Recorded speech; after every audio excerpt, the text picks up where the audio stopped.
enlightenment in the future. Again, this is rooted in the idea that the existing truths that people say we should follow, Islam, Christianity, whatever, these aren't good enough. They're not really true. There's some other truth out there that we're going to move towards. We're going to move towards it because we're free to speak, we're free to disagree, and eventually the free market will lead us towards this truth. So, when we think about this kind of modern intolerant tolerance, what I was describing on this Egyptian television show, what I was describing about the debates that we often get in, or that I often get in, where does it come from?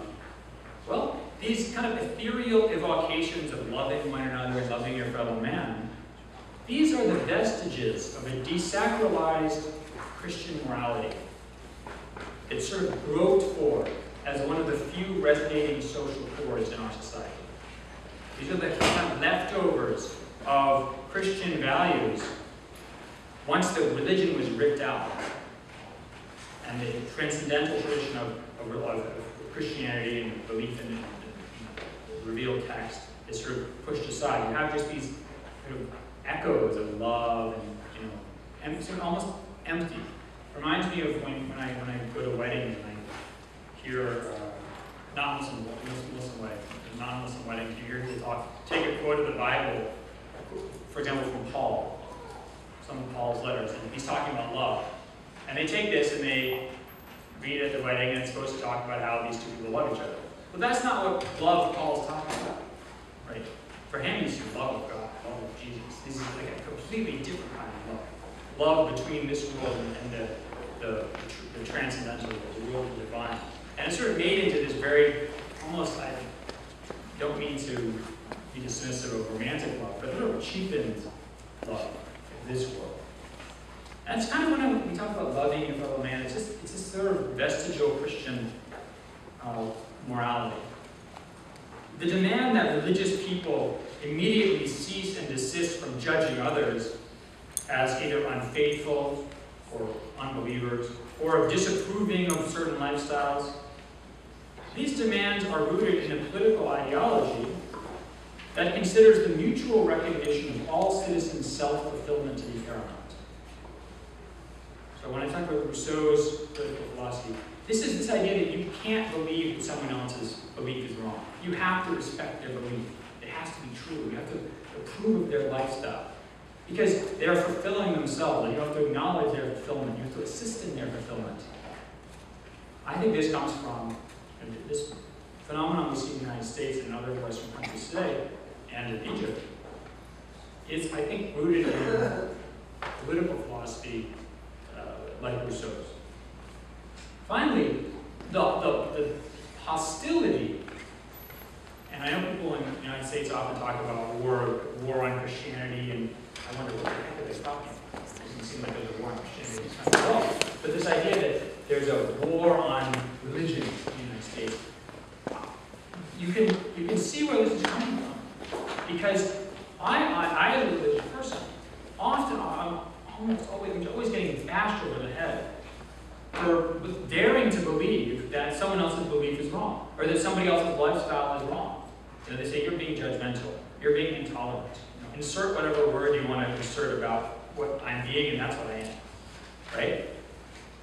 This hostility, I think, comes from, again, what I said before, the free market of ideas. It's like, haven't you gotten with the program? Your religion is obsolete. Your religious belief, you're clinging to some scripture from the ancient Middle East. That's silly. This is obsolete. We moved on beyond that. Get with the program. You're sort of treated with the hostility of a person who's begging on the street who hasn't gotten a job. Get with the program, buddy. Get a job.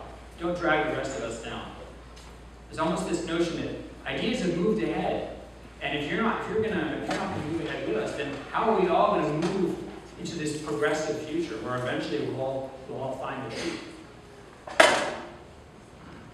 This reality poses two problems for us, and by us I mean not just Muslims. I mean people who follow transcendent religious traditions in general. One, it rejects categorically the very transcendental morality and claims about salvation made by most religions. You can't claim that, for example, homosexuality is immoral or wrong. Because you're denying someone else their fulfillment. And in the free market of ideas, at least in urban America, that opinion is no longer accepted. That opinion has been cast out. The free market has moved ideas and moved on, so you better get with the program. It denies our claims about salvation. If you believe that you have to believe a certain thing in order to be saved, in order to please God, in order to attain happiness in the afterlife, that goes against the idea that everybody belief is legitimate. The second problem is that this modern idiom of intolerant tolerance is rooted in the very Christian tradition that it claims to have moved beyond. So when someone tells me you have to love your fellow man, why? Where does this idea of love come from? What does that mean? I don't even understand. Why do I have to love somebody? Well, I don't know. You just have to love somebody. You have to love each other. Like the Birds song and all these songs from the 60s and things like that. Beatles song. What is this? This isn't morality. This is a few rock songs and things like that in a movie you saw. Where does this come from? Again, it's this like vestigial leftovers of what originally was a very powerful language of morality and belief in Christianity. Okay, so now I've been very critical of what I think is this modern intolerant tolerance. What's the alternative? What's the alternative? I think actually the Islamic alternative and the American alternative are very similar. Because real liberalism, not this intolerant liberalism, the liberalism that says you have to believe what everyone else believes is correct, says that people can live together in a society despite the fact they have completely different faiths. Because they live together based on a contract, a social contract, which is that, I won't hurt somebody else, I'm going to respect their property, they're going to respect my property, we're going to get together, we're going to have established systems of making decisions, of leadership, and in this way we can all retain our original beliefs and actually still live in an organized polity where people's property and their rights are respected. It's very simple. Very simple, it's very American. It's also very Islamic.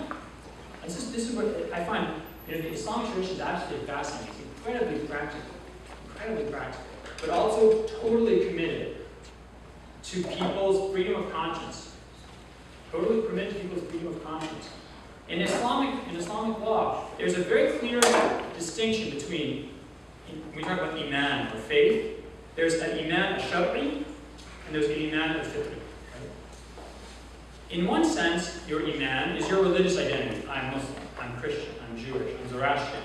Okay, these are categories you fit into. When we talk about Islamic law, or the state, or the laws of the society, these are categories that have legal consequences. So if you're Muslim, you can marry a Muslim man can marry a Muslim woman. He can, when he dies, his Muslim children will inherit his wealth. He can inherit from his Muslim parents. And when he dies, he's buried in a Muslim graveyard.